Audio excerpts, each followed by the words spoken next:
Nós vamos começar a aula de hoje estudando aquilo que Lúcio Tacta chamou, no âmbito existencial, de espacialidade. Espacialidade ou condição do espaço. Não é o espaço físico, propriamente, mas é o espaço do conceito de indivíduo. Ou seja, nós vamos, de certa maneira, em comparação com o espaço físico, falar desse, eu vou usar uma linguagem poética, espaço interior, até onde você ocupa existência, fisicamente, conceitualmente. Algumas pessoas se ocupam o espaço da pele, né? Elas dizem, eu sou aqui.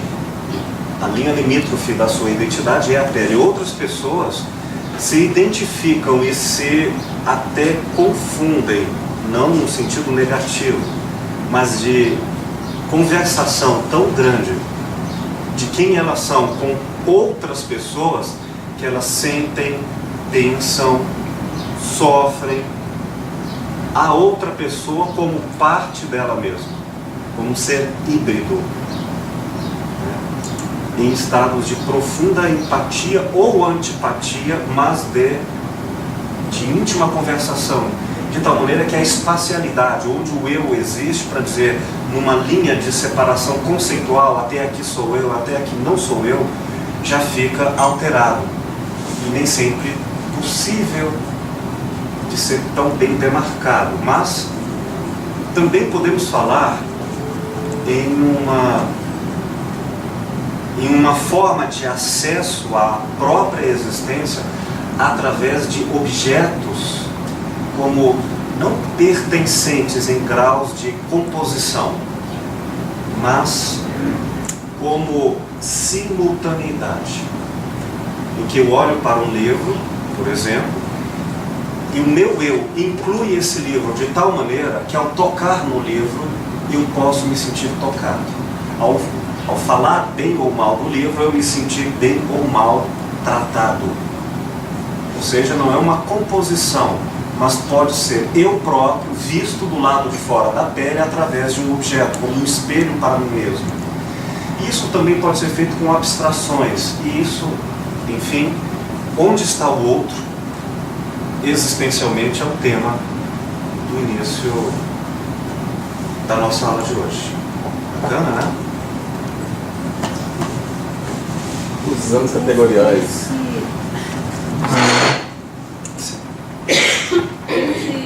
Tocar no livro, posso dizer o futuro, poderia ser confundido com apego? Não, necessariamente. O apego pode ser uma delas. Isso a gente vai adentrar em pormenores. Mas no grau de ou construção ou de revelação da própria identidade. Nem sempre o apego aqui tem uma característica de auto-identidade. Tipo, eu gosto do copo, mas eu sou eu. O copo é minha propriedade, mas não sou eu. Só que às vezes o meu eu, ele é feito de pele e copo. Como, sei lá, Van Gogh, eu não sei, eu poderia imaginar que sua obra tenha mais dele do que a própria pele. Se isso for verdade, aí não é um apego, é uma identidade através de outros corpos objetais. Nem sempre com objetos, isso é o tema que a gente vai mergulhar nele. Poderia dizer que é uma projeção. Uma projeção do eu. Pode ser também. Há várias maneiras que historicamente isso vem sido tratado, e nós vamos tentar construir com riqueza mais uma possibilidade através da filosofia clínica. Você tinha uma questão? Lugar existencial nos exames categoriais. Está relacionado com isso também? Tá, sim. Os chamados exames categoriais são, a palavra advém categoria de Aristóteles, conceito depois retomado por Kant, que é um uso na linguagem de classificações. Estas classificações, elas nos ajudam a organizar o pensamento, separando a natureza, as características do pensamento. Então, quando eu me refiro, por exemplo, a relações, categoria relações na filosofia clínica, eu estou me referindo a todos os elementos materiais ou imateriais que são fundamentais na história de vida de uma pessoa. Por exemplo, eu vou citar meu óculos. Eu uso o óculos desde menino. Não é apenas um adereço, mas interfere em quem eu sou. Então, eu estou em relação aos óculos. Naturalmente, se eu tiver que fazer uma cirurgia nos olhos e que eu desnecessite de usar óculos, talvez isso altere elementos na minha visão de mundo, atuação, autoimagem, emoções, eu não sei, mas é algo importante. Ou os quadros, ou um café, ou uma pessoa, ou um assunto, são elementos de isolamento em que eu posso conversar com eles, mas não sem eles. Tá. Quando a gente fala em categoria tempo e lugar, tempo e espaço, eu estou apenas separando classificações. Na medida em que eu faço isso, eu preciso usar todas as categorias em cada um dos tópicos. Portanto, o que significa, por exemplo, espacialidade na categoria relação? Às vezes a presença, por exemplo, do elemento Pequeno Príncipe na caneca interfere ser diferente de outra caneca. E, portanto, isso possa alterar, por exemplo, a noção de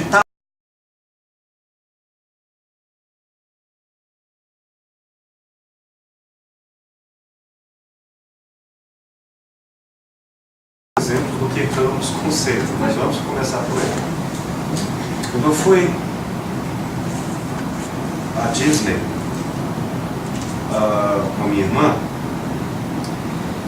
num dos parques de Orlando, voltado para tecnologias de informática. Ele tem vários temas, né? E neste parque havia um aparelho, um brinquedo, que era o mais procurado por todos. Nós pegamos a feira sem saber o que era, mas imaginamos que era procurado, deveria ser bom. Se tratavam de espaço de cabines que eram levantadas por... cabiam 4 pessoas nessa cabine, 4 ou 5 pessoas, e elas balançavam, depois de fechadas, balançavam sendo uma reprodução fiel de uma viagem espacial, tal como faz um astronauta. É uma experiência fascinante, só que não é tão fascinante, porque você não fica numa sala espaçosa assim, você fica preso. Minha sensação. Não é que a gente ficou, quando a gente sai flutuando, não. Não de liberdade, de prisão. Não era de liberdade, era de prisão. Bom, eu não gosto de ambientes fechados. E eu, sem saber exatamente o que estava acontecendo, abrindo a porta dessa cabine, eu fui o primeiro a entrar e não tem porta do outro lado. A única forma de sair é de todos saírem para depois eu sair. Não tem janela, ela é completamente fechada. E é uma cabine que só tem um espaço do joelho para baixo dos pés. E na minha frente uma tela de computador, onde seriam passadas imagens do espaço, imagens reais, em que eu teria uma visão aproximada do que seria estar na espaçonave.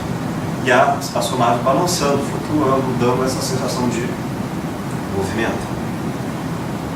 Então, cheguei sem saber de onde isso ia dar. Quando eu cheguei e vi que não tinha nada, escuro, sem luz, quis voltar, todos já tinham entrado, fechado uma trava de segurança, comecei a entrar em desespero. Como você sai agora? Gritar, não tinha nem como sair o som, porque era de aço, tudo fechado. Pânico. Meu amigo, eu sou frio, eu pensei, eu preciso pensar urgente, eu pensei assim, eu preciso pensar numa alternativa. Eu comecei a rastrear recursos mentais para me libertar daquilo. Quando surgiu uma tela com todas essas imagens, aí eu fiz aquilo que é um deslocamento curto. Eu comecei a me projetar para fora do meu corpo na imagem, de tal forma que meu corpo foi sendo destituído de intensidade de vivências e foi todo restabelecido a minha existência para fora do meu corpo, aumentando a sensação de liberdade, diminuindo a sensação de aprisionamento, porque eu estava no corpo. E aí a sensação, a pulsação, a taquicardia, tudo isso me trazia mais para o corpo. E quanto mais eu ia para a abstração e para as imagens que me vinham, e eu ainda projetava o que viriam para depois daqueles planetas que as sondas filmaram, poderia estar, eu fui para cada vez mais distante do meu corpo. Então, nesse sentido, eu rearticulei o conceito de espaço do eu. Um exemplo.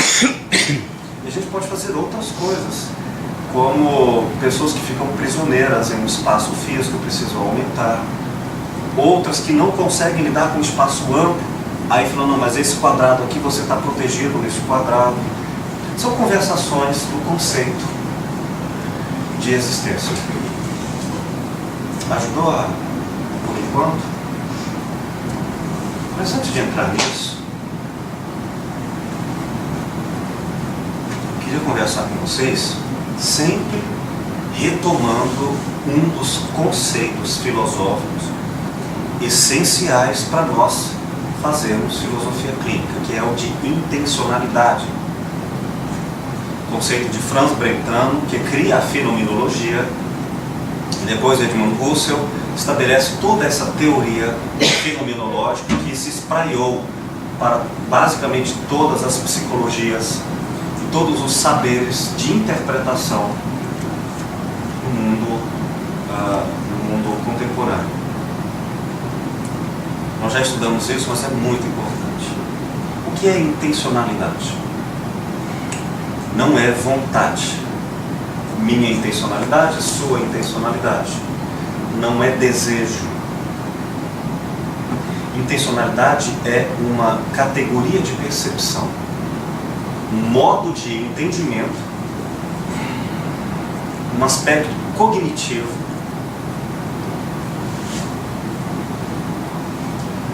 que esclarece que todas as coisas conhecidas só são passíveis de conhecimento segundo a natureza do olhar de quem percebe. A coisa conhecida, o objeto do conhecimento, é cúmplice do olhar. Então eu não vou ao mundo para conhecê-lo, eu só vou conhecer no mundo aquilo que me é possível conhecê-lo de acordo com os limites da minha percepção. Isso é intencionalidade. Aí diferentes categorias de percepção me permitem investigar diferentes modos de intencionalidade. Nós já falamos isso várias outras vezes, agora eu quero dar alguns exemplos muito recentes para que a caricatura deles mostre a seriedade.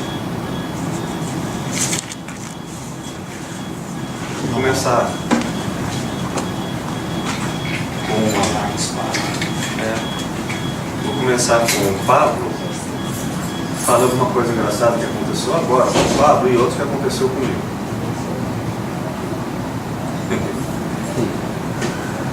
Aqui, tá vendo? Vocês conseguem ver a caneca do Pablo que está ali no sofá? Tem uma canequinha ali em frente à almofada, em cima do sofá.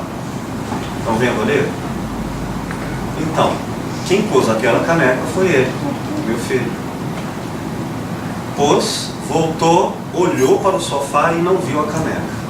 Quem pôs foi ele. Não é falta de memória. Ele olhou e não viu.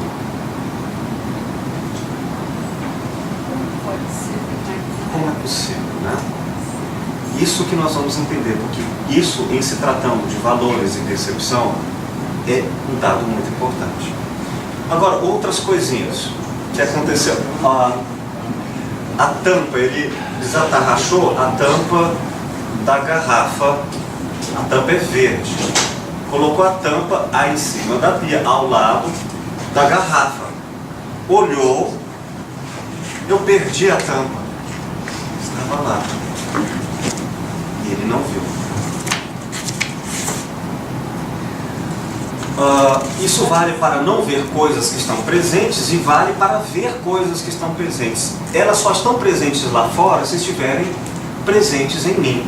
Se elas não estiverem mais presentes em mim, ou por medo, ou por qualquer outra distração, mesmo elas existindo ao recurso dos olhos, do nervo óptico, não estarão ao recurso do conceito de existência. Então, a tampa se confunde com a pia, o copo se confunde com o sofá. O elemento parte, se dissolve no todo. E aí nós nos tornamos ou cegos ou concentrados na realidade. Se não soubermos ficar atentos à intencionalidade do saber humano, não é meu ou seu, é da condição humana, nós vamos perder a clínica e ameaçar a relação ética de entendimento, escuta e ajuda. Mais um exemplo. A minha irmã esteve aqui essa semana e eu ia ao supermercado comprar uma Coca-Cola e ela ligou para mim dizendo que já estava no supermercado e iria trazer uma Coca, estava com a minha mãe. E eu disse, olha, eu estava indo no supermercado. Ela disse, não, me diga o que você precisa que eu já levo. Muito bem. Aí eu disse claramente, então traga um engradado com 6 cocas de 1,5 litro. E ela trouxe um engradado de pitchola. Eu fiquei assim, de tom caricatural, rindo dessa situação. Como é possível ouvir uma coisa e entender outra? Não é a falta do repetir ou do falar. É porque minha mãe, que estava ali comprando, só compra pitchola. Então, a partir do que já estava nela, ela complementa o objeto do conhecimento com o que já está nela. Como quem lê a metade de uma palavra e complementa a outra. Como quem vê este copo e não consegue ver do outro lado, mas complementa no conhecimento para que o copo não vá até o infinito, estendendo-se, a ideia de que ele tem uma forma finita do outro lado, que eu não vejo, mas só imagino, de que ele tem tridimensionalidade ou conteúdo, ou interioridade, e não apenas um desenho plano. E isso é feito de maneira inconsciente à razão. Eu não calculo isso. Quem faz isso é o meu cérebro e a minha mente. Tranquilo? Coisas, por exemplo, quando eu vou andar, qual é a exata dimensão do meu pé para o chão? O meu cérebro, graças a Deus, faz essa conta. Mas se acontece de eu, distraidamente, imaginar que há um degrau, eu vou pôr uma pisada diferente no plano reto e vou ter um desequilíbrio. Vocês já fizeram isso? Parece que é um degrau e não era? Pois bem, porque alterou a intencionalidade. O grau de percepção cognitiva entre o seu olhar, que presume, e a coisa com a qual ela conversa. Volto a isso depois de repetidas vezes, porque nós vamos entrar em aspectos da intencionalidade agora, que cada um desses tópicos é um viés de intencionalidade. É uma forma de, se me permite, eu vou usar uma palavra sinônima, não corretamente, quer dizer, corretamente sim, mas não adequadamente, de intencionalidade, é o mesmo que perspectiva. Você nunca verá a coisa como ela é. Você sempre a verá em sua perspectiva.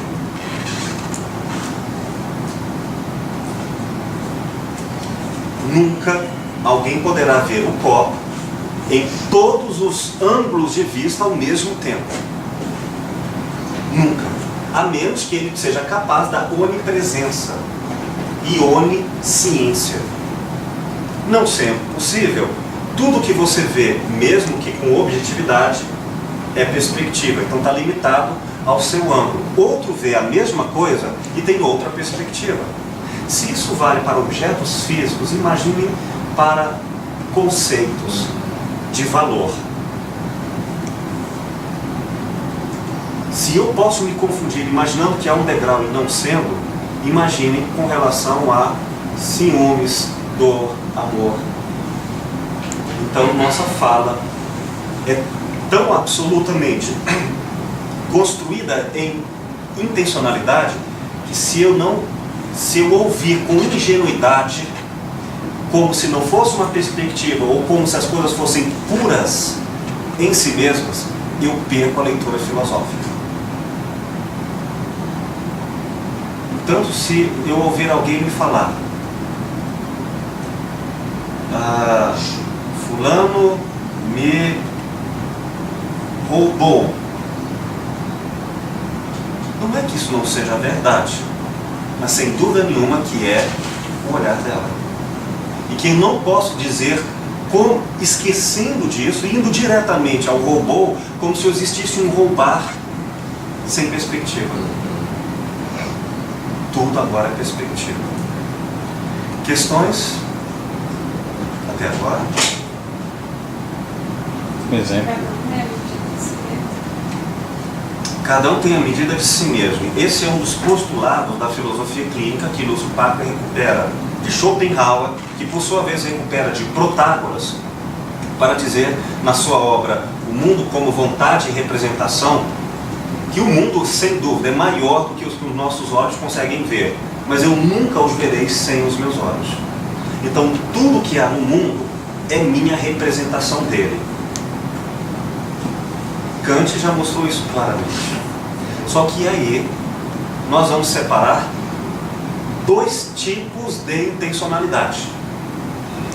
Duas categorias de interpretação. Uma filosófica e uma intencionalidade de caráter psicológico ou vivencial.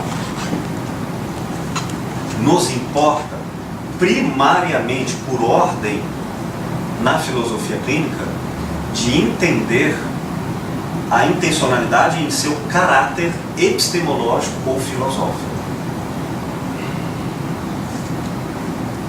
Gilson olha para este copo e fala uma verdade.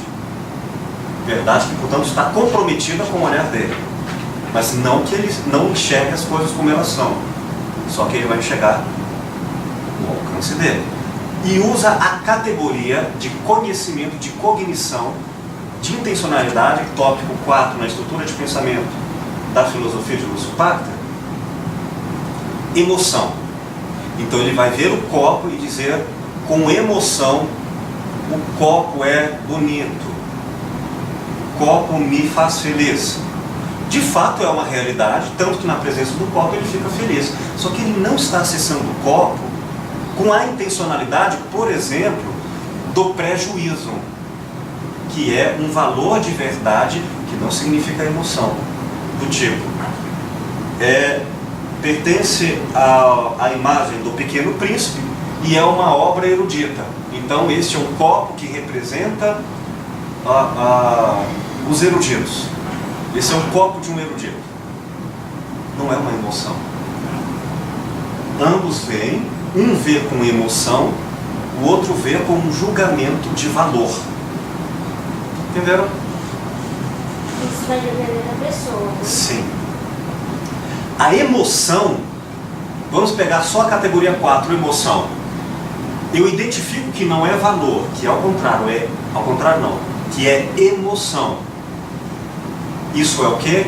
Intencionalidade filosófica. Não confundo com raciocínio, não confundo com o aspecto sensorial. Ele não está vendo do ponto de vista com ênfase no corpo, ele não está vendo com ênfase a matematizar isso, a quantidade de objetos. Ele não está vendo sobre a perspectiva da semiose, seja se é por desenho, se é por imagem física. ou se é o som do copo, quando se bate nele. Eu selecionei um tipo de percepção, é emotiva, isso é filosofia. Até agora. Então, quando alguém, por exemplo, me fala de uma coisa e começa a chorar, peraí, vamos perceber bem. Não é uma emoção isso não. Porque eu estou percebendo que esse choro é falso, embora as lágrimas existam de verdade, no fundo, isso não dura 10 segundos. O que ela quer colocar mesmo é outra coisa. Aí eu percebo, não é a emoção que está aqui. É outra coisa que está sendo usada no discurso.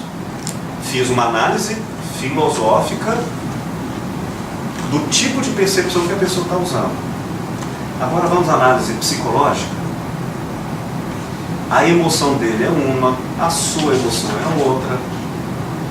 É a vivência de cada um. Entenderam? Então nós temos como vivenciar isso de maneira subjetiva, cada um de uma maneira, e em categorias de percepção diferentes. Categorias que são discriminadas filosoficamente nos 30 tópicos da estrutura de pensamento. Perguntas, questões? Se a emoção de cada um, essa maneira de expressar a emoção chorando, talvez pode ser considerada. Pode. Uma emoção através do corpo. Né? Só que a emoção é de cada um no aspecto psicológico. No aspecto fenomenológico ou filosófico, a emoção não é de cada um. Eu estou falando a emoção como categoria da condição humana. Independente se você tem ou não tenha emoção neste momento em relação ao corpo, eu sei que existe emoção no fenômeno humano, como categoria de percepção de conhecimento. Se vai ser usado psicologicamente, é no contexto de cada um. Mas eu já sei que emoção é diferente de corpo. Então eu discrimino a possibilidade de meio de entendimento ou intencionalidade.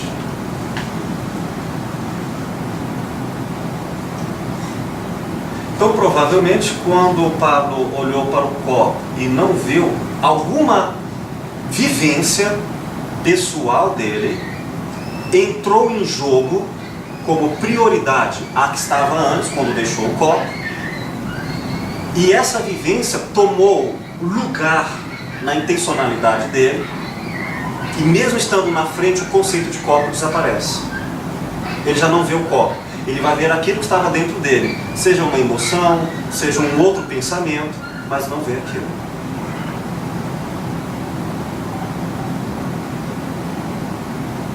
Então, na clínica, quando as pessoas conversam com a gente, elas vão contar coisas que se aproximam das nossas vivências. Ah, eu estava jogando bola, aí eu tendo a perder a fala da outra pessoa e entrar no jogo de intencionalidade com as minhas vivências pessoais, do que eu já vivi de bom ou ruim. E aí eu escuto a palavra do outro e preencho com os meus significados. Perco a intencionalidade do discurso do outro. Aí eu tenho que dizer, peraí, de fato a categoria aqui, alegria de jogar bola, sensorial mais emoção, é a mesma dele e a mesma minha. Ambos temos cor, ambos somos emotivos, mas a categoria psicológica, o viés psicológico de interpretação é diferente, muito diferente. O perigo, portanto, para concluir essa abertura, não é quando as categorias de percepção são flagrantemente diferentes. Tipo, eu estou absolutamente preocupado com o aspecto financeiro deste copo, e a pessoa vem chorando com uma emoção, mas isso não tem nada a ver com a minha vivência. Ficou claro que, portanto, você é um e eu sou outro. Mas a pessoa está emotiva, porque eu não estou, ficou claro, a percepção dela é uma, a minha é outra. Mas se nós dois somos emotivos, a tendência é o outro desaparecer.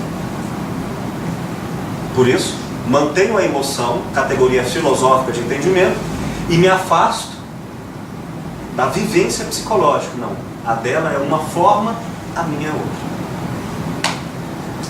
Considerações? para fechamento dessa introdução? Na clínica é difícil, imagino eu, não se envolver ou envolver e não comprometer a clínica. Isso. A gente chama de busca de objetividade. Ainda que eu não goste do que você fala e que você gosta, eu tenho que ter objetividade, garantindo o meu direito psicológico de não gostar, diante do seu direito psicológico de gostar, mas filosoficamente eu tenho com clareza que o seu jogo de intencionalidades é diferente daquele que eu utilizo na minha estrutura de pensamento. Como manter isso? Como garantir essa objetividade? Eu tenho que permanentemente conversar com outras perspectivas. Porque quanto mais eu fico na mesma perspectiva, a tendência é ela se calcificar, se congelar e ela se absolutizar. Não é mais perspectiva, é absoluto, é natural. Naturalizo a experiência. Então, quando eu disse na minha obra que sobre como achar a pessoa perfeita, o subtítulo da Escuta e o Silêncio, eu disse assim, olha, é lugar comum das pessoas dizerem que nós não devemos nos comparar com os outros. E aí está o erro. Se você não se compara, você se torna absoluto. Não é nem perspectiva, você é tudo. Mas quando você compara, não com uma ou duas, porque aí a referência deixa de ser uma para se alienar a outra. Aí são 2 ou 3 parâmetros da realidade que é infinita, é muito pouco. Você tem que se comparar permanentemente com cada um e em cada momento diferente dele. Somente assim você vai perceber, peraí, mas é óbvio que este livro é bom.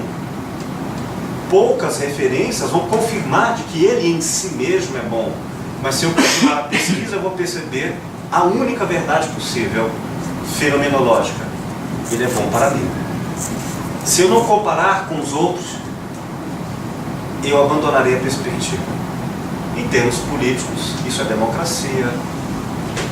Em termos psicológicos, é diálogo permanente.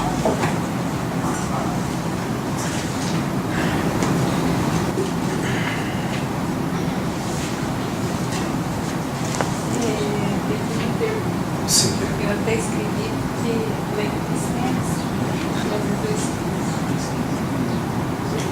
o senso comum opera fazendo comparações.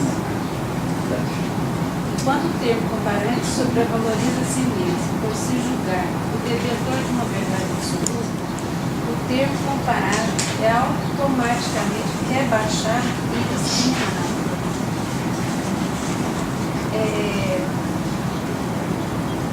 Antes de pronunciar julgamentos objetivos, nós comparamos os conceitos, a fim de chegar à identidade. Várias representações sobre um só conceito. Tendo em vista julgamentos universais, ou chegar à sua diversidade para então produzir julgamentos particulares. Isso foi Kant que falou. Isso está absolutamente correto. A moderna civilização ocidental é um termo comparante dessa natureza. Em seu afã de comparar com base em critérios universais ou absolutos, trata as pessoas como objetos, proclamando horas iguais, horas desiguais. Perfeito. Isso é incoerente? Incoerente? É? Não, só confirma o que nós dissemos.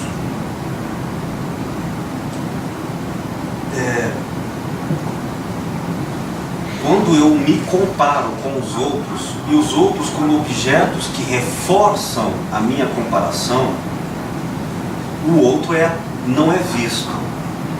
Apenas a comparação serve para legitimar o que eu nunca quis abandonar, a minha posição não em perspectiva de que é óbvia ou que é absoluta. Nós nascemos, por assim dizer, crendo que o que nós sentimos é absoluto. Como você está rindo se eu estou triste? Certamente você está errado, porque a minha tristeza é óbvia, ela é absoluta. A parede fica triste quando eu fico triste, é a tendência. para tudo. Quando eu vou comparar, a tendência é usar todas as coisas para comparar com ênfase, é isso que Kant está dizendo, com o meu julgamento. O que eu estou propondo é não comparar com poucos, mas comparar, como Russell faz, pedindo objetividade, afirmando que o que é real não é afirmado pelo discurso do objeto. Eu não digo que uma coisa é real porque eu ponho na minha frente, mas porque outras pessoas vão confirmando em outras perspectivas a existência do objeto. Quanto mais pessoas discordarem sobre o objeto, é maior a certeza de que ele existe. Então, o que garante a verdade fenomenologicamente é o fato dela ser vista e ouvida por todos. Mas é justamente a certeza de que existe um objeto a mesma que vai me mostrar que ele nunca vai ser visto exatamente do mesmo jeito. Então só a comparação garante a objetividade. Mas aqui é a comparação metodológica. É a comparação que garanta a diversidade como recurso da objetivação do real. E não aquela que subsume o outro para reafirmar em uma comparação precária o meu interesse.